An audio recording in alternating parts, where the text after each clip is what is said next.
ಸ್ನೇಹಿತರೆ, ಇವತ್ತು ಮನೆ ಮದ್ದಲ್ಲಿ ಏನಂತ ಅದ್ಭುತವಾದ ವಿಷಯ ಅಂದ್ರೆ ಆಸ್ಮಾಗೆ ಆಕುಪ್ರೆಷರ್. ಈ ಆಸ್ಮಾ ಅಂತ ವ್ಯಾಧಿಗೆ ಆಕುಪ್ರೆಷರ್ ಹೇಗೆ ನಾವು ಮಾಡ್ಕೋಬೇಕಾಗತ್ತೆ.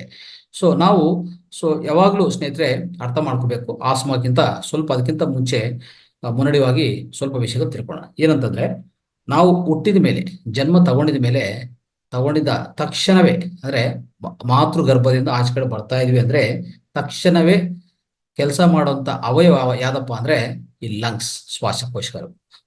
ಮೊದಲನೇ ಉಸಿರಾಟ ತಗೊಂತೀವಿ ನೋಡಿ, ಅವಾಗ ಕಿರಿಸ್ತಾರೆ. ಸೊ ಅಂದ್ರೆ ಆ ಮೊದಲನೇ ಉಸಿರಾಟ ತಗೊಂಡವಾಗ ಕೆಲಸ ಮಾಡುವಂತ ಮೊದಲನೇ ಅವಯವ ಯಾವ್ದಂದ್ರೆ ನಮ್ಮ ದೇಹದಲ್ಲಿ ಅದೇ ಲಂಗ್ಸ್, ಶ್ವಾಸಕೋಶಗಳು. ಅರ್ಥ ಮಾಡ್ಕೊಳ್ಳಿ. ಸೊ ಅಂತ ಅದ್ಭುತವಾದ ವಿಷಯ ಸ್ನೇಹಿತರೆ.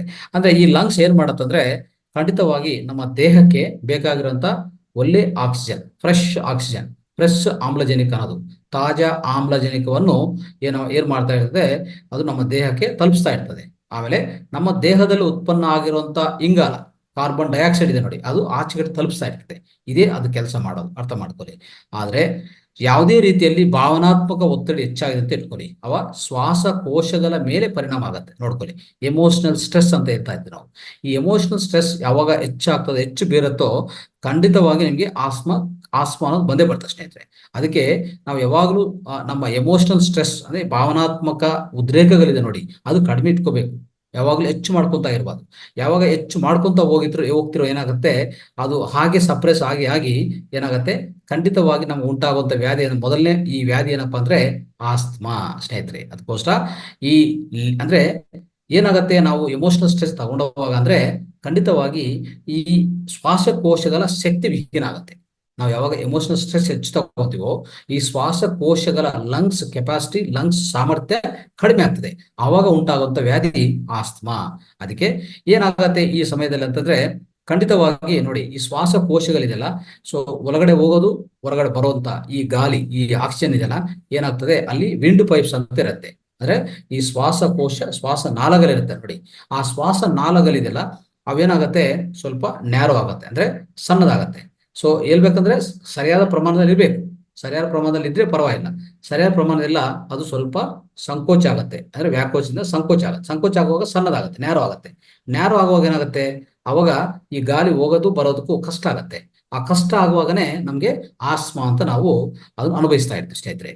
ಇದಕ್ಕೆಲ್ಲ ಕಾರಣ ಅಂದ್ರೆ ಈ ವಾಯು ಮಾರ್ಗ ಸಣ್ಣದಾಗಿದೆ ಅಂದ್ರೆ ಕಾರಣ ಸ್ನೇಹಿತರೆ, ಈಗ ನಮ್ಮ ಲಂಗ್ಸ್ ಕೆಪಾಸಿಟಿ ಕಡಿಮೆ ಆಗಿದೆ ಅಂತ ಅರ್ಥ ಮಾಡ್ಕೊಳ್ಳಿ.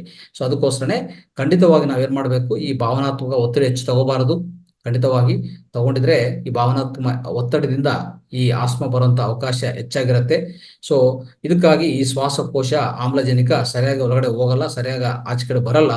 ಅವಾಗ ನಮ್ಗೆ ಆಗ್ತಾ ಇರೋಂತ ಆ ಉಸಿರಾಟ ತೊಂದರೆ ಏನಿದೆಯೋ ಅದೇ ನಾವು ಆಸ್ಮಾ ಅಂತ ಕೇಳ್ತಾ ಇರ್ತೀವಿ ಸ್ನೇಹಿತರೆ. ಈ ಆಸ್ಮಾ ಅನ್ನೋದು ಚಳಿಗಾಲದಲ್ಲಿ ಹೆಚ್ಚಾಗ್ತದೆ.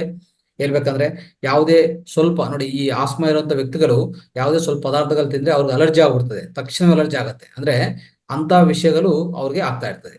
ಅದಕ್ಕೋಸ್ಕರ ಏನಂದ್ರೆ ನಮ್ಮ ಆಕುಪ್ರೆಷರಾಗಿ ಮುದ್ರಾ ಈಗಾಗಲೇ ಹೇಳಿದ್ವಿ. ಮುದ್ರಾ ಒಂದು ಅದ್ಭುತವಾದ ಆಸ್ಮಾ ಮುದ್ರಾ ಹೇಳಿದ್ವಿ. ಯಾರನ್ನ ತೋರಿಸ್ತಾರ ಆಸ್ಮಾ ಮುದ್ರಾ? ಮಿಡಿಲ್ ಫಿಂಗರ್ ಅಲ್ವಾ, ಮಧ್ಯ ಬೆರಳು.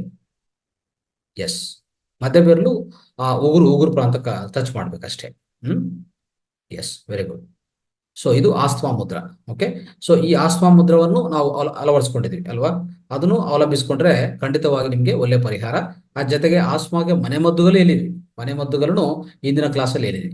ಇವತ್ತಿನ ಕ್ಲಾಸಲ್ಲಿ ನಾವು ಆಸ್ಮಾಗೆ ಆಕುಪ್ರೆಷರ್ ಏನಿದೆ, ಅಂದ್ರೆ ಆಕುಪ್ರೆಷರ್ ಏನೇನು ಪಾಯಿಂಟ್ಸ್ಗಳು ಸಿಗುತ್ತೆ, ನಮ್ಗೆ ಬಿಂದುಗಳಿದೆ, ಶಕ್ತಿ ಕೇಂದ್ರಗಳು, ಅವುಗಳನ್ನು ಸರಿಯಾದ ರೀತಿಯಲ್ಲಿ ಸರಿಯಾದ ಪ್ರಮಾಣದಲ್ಲಿ ಒತ್ತಡ ಕೊಟ್ಟಿದ್ರೆ ನಿಮ್ಗೆ ತಕ್ಷಣವೇ ಅದ್ಭುತವಾದ ಪರಿಹಾರ ಆಗತ್ತೆ. ಅಂದ್ರೆ ಈ ಶ್ವಾಸ ನಾಳಗಳು ಏನಾಗಿದೆ ಗೊತ್ತಾ, ಈ ಆಸ್ಮಾ ಬರುವಂತ ವ್ಯಕ್ತಿಗೆ ಏನಾಗಿರ್ತದೆ ಅಂದ್ರೆ ಉರಿತದೆ ಸ್ನೇಹಿತರೆ. ಅಂದ್ರೆ ಒಂಥರ ಇನ್ಫ್ಲಮೇಷನ್ ಆಗಿರ್ತದೆ. ಈ ಶ್ವಾಸ ನಾಳಗಳು ಏನಿದೆಯೋ ಅದು ಉರಿಯುತ್ತದೆ, ಅಂದ್ರೆ ಇನ್ಫ್ಲಮೇಷನ್ ಆಗಿದೆ. ಆ ಇನ್ಫ್ಲಮೇಷನ್ ಆಗುವಾಗ ಅದಿರುವಂತ ಸೈಜ್, ಅದು ಒಳಗಡೆ ಎಷ್ಟು ಸೈಜ್ ಇರಬೇಕು ಆ ಸೈಜ್ ಅಲ್ಲಿ ಇರಲ್ಲ, ಆ ಪ್ರಮಾಣದಲ್ಲಿ ಇರಲ್ಲ. ಅವಾಗ ಸಣ್ಣದಾಗತ್ತೆ, ನ್ಯಾರೋ ಆಗತ್ತೆ.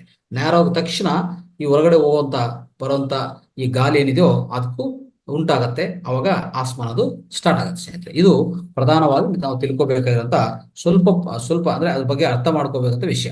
ಈಗ ಆಸ್ಮಾದ ಲಕ್ಷಣಗಳು ಹೇಗಿರುತ್ತೆ ನಮ್ಗೆ ಗೊತ್ತಿರೋ ವಿಷಯ. ಮುಂಜಾನೆ ಸಮಯದಲ್ಲಿ ವಿಶ್ರಾಂತಿ ಅಥವಾ ನಿದ್ರಾಹೀನತೆ ಹೆಚ್ಚಾಗತ್ತೆ. ಅಂದ್ರೆ ವಿಶ್ರಾಂತಿ ಸಿಗಲ್ಲ ಅವ್ರಿಗೆ ಮುಂಜಾನೆ ಸಮಯದಲ್ಲಿ. ಅಂದ್ರೆ ಆದಷ್ಟು ಏನ್ ಗೊತ್ತಾ, 3 ರಿಂದ 5 ಗಂಟೆ ಕಾಲ, ಈ 3 ರಿಂದ 5 ಗಂಟೆ ಕಾಲ ಆ ಸಮಯದಲ್ಲಿ ಅವ್ರಿಗೆ ವಿಶ್ರಾಂತಿ ತಗೊಂಡಕ್ಕೆ ಆಗಲ್ಲ, ಕೂತ್ಕೋಬೇಕಾಗತ್ತೆ ಅವ್ರು. ಮಲ್ಕೊಂಡಕ್ಕೆ ಆಗಲ್ಲ, ಮಲ್ಕೊಂಡಕ್ಕೆ ಸಾಧ್ಯವಿಲ್ಲ. ಆಮೇಲೆ ನಿದ್ರಾಹೀನತೆ ಅಂದ್ರೆ ನಿದ್ರೆ ಬರಲ್ಲ ಆ ಸಮಯದಲ್ಲಿ, ಅಂತ ಒಂದು ಲಕ್ಷಣ ಕಂಡಿರ್ಬೋದು ನಾವು.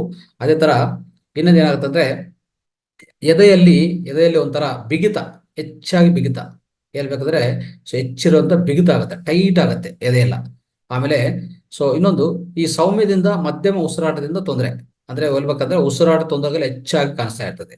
ಆಮೇಲೆ ಉಬ್ಬಸ ಮತ್ತು ಕೆಮ್ಮುವಿಕ, ಒಂಥರ ಉಬ್ಬಸ ಆಗ್ತಾ ಇರ್ತದೆ.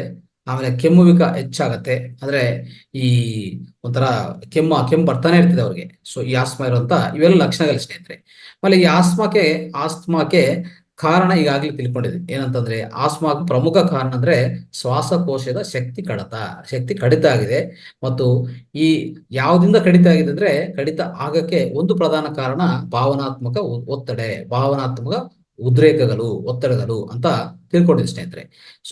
ಅಂತ ವಿಷಯಗಳಲ್ಲಿ ನಮ್ಮ ಭಾವನೆಗಳನ್ನು ಏನಾಗತ್ತೆ, ಈ ಭಾವನೆಗಳು ಈ ತರ ಹೆಚ್ಚು ಮಾಡಿಕೊಂಡು ಅವನು ನಿಗ್ರಹಿಸಿದಾಗ ಏನಾಗತ್ತೆ, ನಿಗ್ರಹಿಸಿದಾಗ ಅಂದ್ರೆ ಸಪ್ರೆಸ್ ಮಾಡ್ಕೊತೀವಿ, ಅದನ್ನು ವ್ಯಕ್ತಪಡಿಸಲ್ಲ. ಈ ಭಾವನಾತ್ಮಕ ಒತ್ತಡ ಇದೆಯಲ್ಲ, ಅದೆಲ್ಲ ಅಂದ್ರೆ ಹೆಚ್ಚಾಗಿ ನಿಗ್ರಹಿಸಿಕೊಳ್ಳೋ ಕಾರಣ ಏನಂದ್ರೆ ನಾವು ವ್ಯಕ್ತಪಡಿಸಲ್ಲ.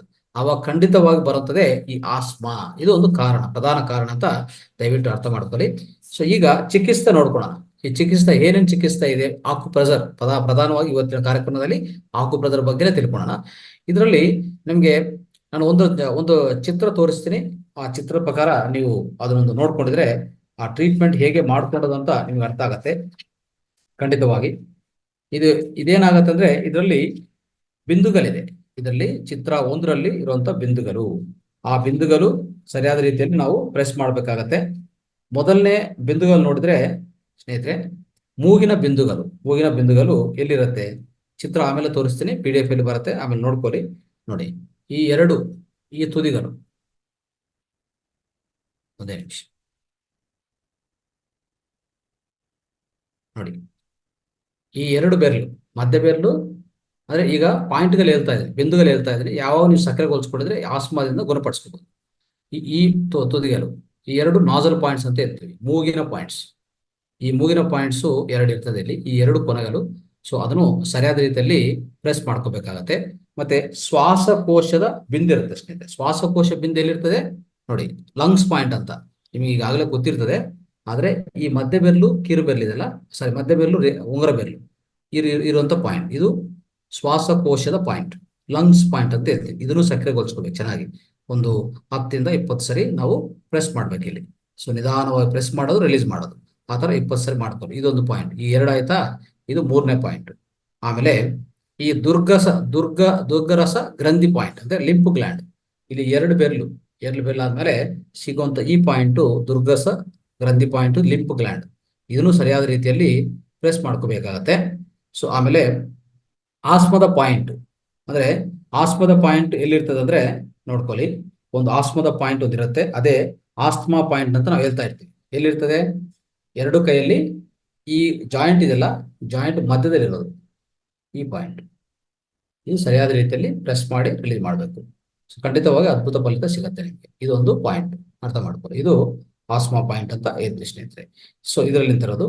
ಆಮೇಲೆ ಇನ್ನೊಂದು ಪಾಯಿಂಟ್ ಎಮೋಷನಲ್ ಸ್ಟ್ರೆಸ್ ಪಾಯಿಂಟ್ ಅಂತ ಇರುತ್ತೆ. ಎಮೋಷನಲ್ ಸ್ಟ್ರೆಸ್ ಪಾಯಿಂಟ್ ಅಂತಂದ್ರೆ ಇದು ಭಾವನಾತ್ಮಕ ಒತ್ತಡದ ಬಿಂದು ಅಂತ ಹೇಳ್ತೀವಿ. ಆ ಬಿಂದು ಎಲ್ಲಿರ್ತದೆ ಅಂದ್ರೆ ನೋಡ್ಕೊಳ್ಳಿ, ಈಗ ನಿಮ್ಗೆ ಇದಾದ್ಮೇಲೆ ಇಲ್ಲಿ ನೇರವಾಗಿ ಸ್ವಲ್ಪ ಮೇಲೆ ಇದು ನೋಡಿ, ಇಲ್ಲಿ ಈ ಪಾಯಿಂಟ್, ಇದೆಲ್ಲ ಚಿತ್ರದಲ್ಲಿ ನೋಡ್ಬೋದು ನೀವು. ಅಂದ್ರೆ ಇದು ನೇರವಾಗಿ ಮೇಲೆ ಇರ್ತದೆ, ಈ ಪಾಯಿಂಟ್ ಎಮೋಷನಲ್ ಸ್ಟ್ರೆಸ್ ಪಾಯಿಂಟ್. ಇದನ್ನು ಸರಿಯಾದ ರೀತಿಯಲ್ಲಿ ಒತ್ತಡ ಕೊಟ್ರೆ ನಿಮಗೆ ಅದ್ಭುತ ಪರಿಹಾರ. ಇದು ಲಂಗ್ಸ್ ಪಾಯಿಂಟ್, ಇದು ಆಸ್ಮಾ ಪಾಯಿಂಟ್. ಆಮೇಲೆ ಇದು ಬಂದು ಎಮೋಷನಲ್ ಸ್ಟ್ರೆಸ್ ಪಾಯಿಂಟ್ ಅಂದ್ರೆ ಭಾವನಾತ್ಮಕ ಒತ್ತಡದ ಬಿಂದು. ಇದನ್ನು ಸರಿಯಾದ ರೀತಿಯಲ್ಲಿ ನಾವು ಪ್ರೆಸ್ ಮಾಡ್ಕೊಂಡ್ರೆ ಇದು ಅದ್ಭುತ ಪರಿಹಾರ ಸ್ನೇಹಿತರೆ. ಇದು ಅದ್ಭುತ ಪರಿಹಾರ ನಿಮಗೆ ಸಿಗತ್ತೆ. ಆಮೇಲೆ ಎರಡನೇದು ನೋಡ್ಕೊಳ್ಳಿ. ಎರಡನೇದು ಯಾವಾಗ ಅಂದ್ರೆ ಈ ಪಾಯಿಂಟ್ಸ್ ಗಳು ಪ್ರೆಸ್ ಮಾಡ್ಕೊಂಡ್ರೆ ಯಾರು ಆಸ್ಮಾ ಇದ್ರೆ ಆಸ್ಮಾಯಿಂದ ನಾವು ಆಚೆಗಡೆ ಬರುವಂತ ಅವಕಾಶ ಅದ್ಭುತವಾಗಿದೆ. ಇದನ್ನ ಅರ್ಥ ಮಾಡ್ಕೊಳ್ಳಿ. ಆ ಜೊತೆಗೆ ಸ್ನೇಹಿತರೆ ನಾವು ಅರ್ಥ ಮಾಡ್ಕೊಂಡ್ರೆ, ಯಾವಾಗ ಈಗ ಇಲ್ಲಿರುವಂಥದ್ದು ಪಾಯಿಂಟ್ಸ್ ಸರಿಯಾಗಿ ಒತ್ತಡ ಮಾಡಿದ್ರೆ ನಿಮ್ಮ ಆಸ್ಮಾದಿಂದ ರಿಲೀಫ್ ಆಗುತ್ತೆ, ಆಚೆ ಕಡೆ ಬರುವಂತ ಅವಕಾಶ. ಸೊ ಆಸ್ಮಾ ಅನ್ನೋದು ಗುಣಪಡಿಸ್ಬೋದು. ಆದ್ರೆ ಯಾವಾಗ ಅಟ್ಯಾಕ್ ಆಗತ್ತೋ, ಅಟ್ಯಾಕ್ ಅಂದ್ರೆ ಈಗ ಆಸ್ಮಾ ಅಟ್ಯಾಕ್ ಆಗಿದೆ, ಆಸ್ಮಾ ಬಂದ್ಬಿಟ್ಟಿದೆ, ಈಗ ತಟ್ಕೊಳಕ್ ಆಗ್ತಾ ಇಲ್ಲ, ಉಸಿರಾಟ ಆಗ್ತಾ ಇಲ್ಲ ಅಲ್ವಾ, ಅಂತ ಪರಿಸ್ಥಿತಿಯಲ್ಲಿ ಏನೇನು ನಾವು ಮಾಡ್ಕೋಬೇಕಂದ್ರೆ ಇದಕ್ಕೂ ಸ್ವಲ್ಪ ಪರಿಹಾರಗಳಿದೆ.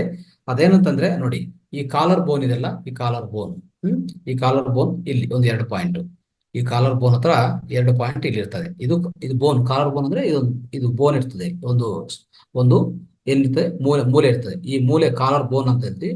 ಆ ಬೋನ್ ಕೆಳಗಡೆ ಇರುವಂತ 2 ಪಾಯಿಂಟ್, ಖಂಡಿತವಾಗಿ ಆ 2 ಪಾಯಿಂಟ್ನು ತುಂಬಾ ಇಂಪಾರ್ಟೆಂಟ್ ಪಾಯಿಂಟ್ಸ್. ಅದನ್ನು ಪ್ರೆಸ್ ಮಾಡ್ಕೋ, ಸರಿಯಾದ ರೀತಿಯಲ್ಲಿ ಪ್ರೆಸ್ ಮಾಡ್ಕೋಬೇಕಾಗತ್ತೆ. ಆಮೇಲೆ ಅದು ಅದೇನಂದ್ರೆ K27 ಅಂತ ಪಾಯಿಂಟ್, ಅದು ಸ್ನೇಹಿತರೆ K27 ಅಂತ ಒಂದು ಪಾಯಿಂಟ್ ಇರುತ್ತೆ. ಅದು ಸರಿಯಾದ ರೀತಿಯಲ್ಲಿ ನಾವು ಪ್ರೆಸ್ ಮಾಡಬೇಕು. ಆಮೇಲೆ ಇನ್ನೊಂದು ಪಾಯಿಂಟ್ ಏನಿರ್ತದೆ ಅಂದ್ರೆ ಒಂದು ಈ ಕಾಲರ್ ಬೋನ್ ಇಂದ ಈ ಪಾಯಿಂಟ್ ಇದೆಲ್ಲ, ಅಲ್ಲಿಂದ 3 ಬೆರಳು ಈ ತರ ಇಟ್ಕೊಂಡಿದ್ರೆ ಕೆಳಗಡೆ ಒಂದು ಪಾಯಿಂಟ್ ಸಿಗತ್ತೆ. ಅದು ನಾವು ಏನಂತ ಅಂತಂದ್ರೆ LU1 ಪಾಯಿಂಟ್ ಅಂತ ಹೇಳ್ತೀವಿ. ಆ ಪಾಯಿಂಟ್ ಅನ್ನು ಸರಿಯಾದ ರೀತಿಯಲ್ಲಿ ಪ್ರೆಸ್ ಮಾಡ್ಕೋಬೇಕಾಗತ್ತೆ. ಅಂದ್ರೆ ಇರೋದು ಇಲ್ಲೊಂದು ಪಾಯಿಂಟ್, ಕೆಳಗಡೆ ಒಂದು ಪಾಯಿಂಟ್, 3 ಬೆರಳು ಆದ್ಮೇಲೆ, ಅಂದ್ರೆ ಈ ಪಾಯಿಂಟ್ ಇಲ್ಲಿ ಗುರ್ತಿಸಿದ್ರೆ ಅದಾದ್ಮೇಲೆ ಒಂದು ಮೂರು ಬೆರಳು ಆದ್ಮೇಲೆ 3 ಬೆರಳ ವಿಡ್ತ್ ಆದ್ಮೇಲೆ ಒಂದು 2 ಪಾಯಿಂಟ್. ಈ 2 ಪಾಯಿಂಟ್ ಗಮನಿಸಿಕೊಂಡಿದ್ರೆ ಈ ಪಾಯಿಂಟ್ಗಳನ್ನು ಸರಿಯಾದ ರೀತಿಯಲ್ಲಿ ಪ್ರೆಸ್ ಮಾಡ್ಕೋಬೇಕಾಗುತ್ತೆ. ಆಮೇಲೆ ನೆಕ್ಸ್ಟ್ ಇದು ಮುಂದಿನ ಭಾಗದಲ್ಲಿ, ಹಿಂದಿನ ಭಾಗಕ್ಕೆ ಹೋದ್ರೆ ಏನಾಗತ್ತಂದ್ರೆ ಅಲ್ಲಿ 2 ಪಾಯಿಂಟ್ಸ್ ಇದೆ ಸ್ನೇಹಿತರೆ. ಆ 2 ಪಾಯಿಂಟ್ ಖಂಡಿತವಾಗಿ ಈ ಭುಜ ಇದೆಲ್ಲ, ಭುಜದಿಂದ ಕೆಳಗಡೆ ಬರುತ್ತೆ ಅವೆಲ್ಲ, ಆ ಭುಜದಿಂದ ಕೆಳಗಡೆ ಬರುತ್ತೆ. ಆ ಪಾಯಿಂಟ್ 2 ಪಾಯಿಂಟ್ ಇದೆ ಅಲ್ಲಿ, ಅದು B13 ಪಾಯಿಂಟ್ ಅಂತ ಹೇಳ್ತೀವಿ. ಅವನು ಸರಿಯಾದ ರೀತಿಯಲ್ಲಿ ಪ್ರೆಸ್ ಮಾಡ್ಕೊಂಡ್ರೆ ನಿಮ್ಗೆ ಅತ್ಯದ್ಭುತ ಪರಿಹಾರ ನಿಮ್ಗೆ ಸಿಗತ್ತೆ. ಆ ಪಾಯಿಂಟ್ಗಳನ್ನು ಒಂದು ಚಿತ್ರದಲ್ಲಿ ನೋಡಿ ನಿಮ್ಗೆ ಗೊತ್ತಾಗತ್ತೆ. ಈಗ ಚಿತ್ರ ತೋರಿಸ್ತೀನಿ, ದಯವಿಟ್ಟು ಗಮನಿಸ್ಕೊ.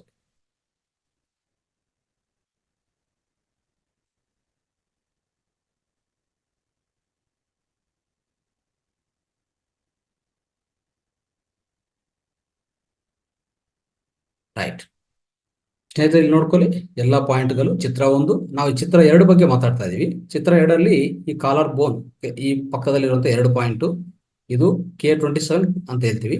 ಆಮೇಲೆ ಅದಕ್ಕಿಂತ 3 ಬೆರಳು ಕೆಳಗಡೆ ಇರುವಂತದ್ದು, ಚೆಸ್ಟ್ ಮೇಲೆ ಇರುವಂತದ್ದು LU1 ಅಂತ ಹೇಳ್ತೀವಿ. ಇದನ್ನು ಸರಿಯಾದ ರೀತಿಯಲ್ಲಿ ಪ್ರಮಾಣದಲ್ಲಿ ನಾವು ಒತ್ತಡ ಕೊಟ್ರೆ ಬೇಗ ಪರಿಹಾರ ಆಗತ್ತೆ.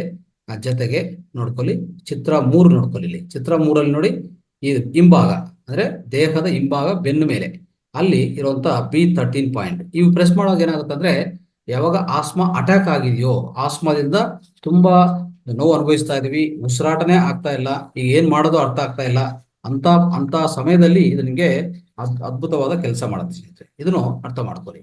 ಆಮೇಲೆ ಇನ್ನೊಂದು ಇಲ್ಲಿ ತಿಳ್ಕೊಬೇಕಾದಂತ ಸತ್ಯ ಏನಪ್ಪಾ ಅಂತಂದ್ರೆ ಸ್ನೇಹಿತರೆ, ಈಗ ಪರಿಹಾರ ಆಯ್ತು ಅಂದ್ರೆ ಆಸ್ಮಾ ಅಟ್ಯಾಕ್ ಆದ್ರೆ ಏನ್ ಮಾಡ್ಬೇಕು, ಆಸ್ಮಾನ ಗುಣಪಡಿಸ್ಕೊಳ್ಳೋದು ಏನ್ ಮಾಡ್ಬೇಕೆಲ್ಲ ಎಲ್ಲ ಬಿಂದುಗಳು ನಾವು ತೋರಿಸಿದೀವಿ. ದಯವಿಟ್ಟು ಅದು ಪಾಲನೆ ಮಾಡಿ. ಮತ್ತೆ PDF ಬರುವಾಗ PDF ಅಲ್ಲಿ ಚಿತ್ರ ಇರುತ್ತೆ, ಅದನ್ನ ನೋಡ್ಕೊಂಡು ಪ್ರಯತ್ನ ಮಾಡಿ.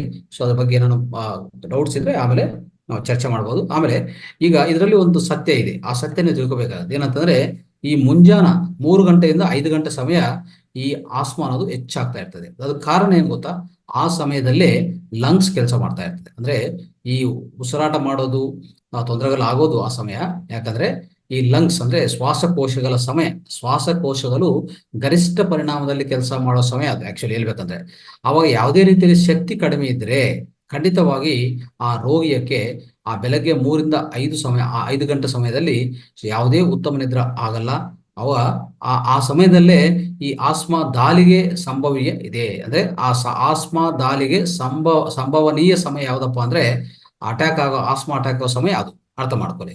ಅದಕ್ಕೋಸ್ಕರ ಸೊ ಇದೆಲ್ಲ ನೀವು ಈ ಪರಿಹಾರಗಳೆಲ್ಲ ತಿಳ್ಕೊಂಡು ಇದನ್ನು ಪಾಲನೆ ಮಾಡ್ತಾ ಹೋಗಿ ಖಂಡಿತವಾಗಿ ಅದ್ಭುತ ಫಲಿತಗಳು ನಾವು ತಗೋಬಹುದು ಸ್ನೇಹಿತರೆ.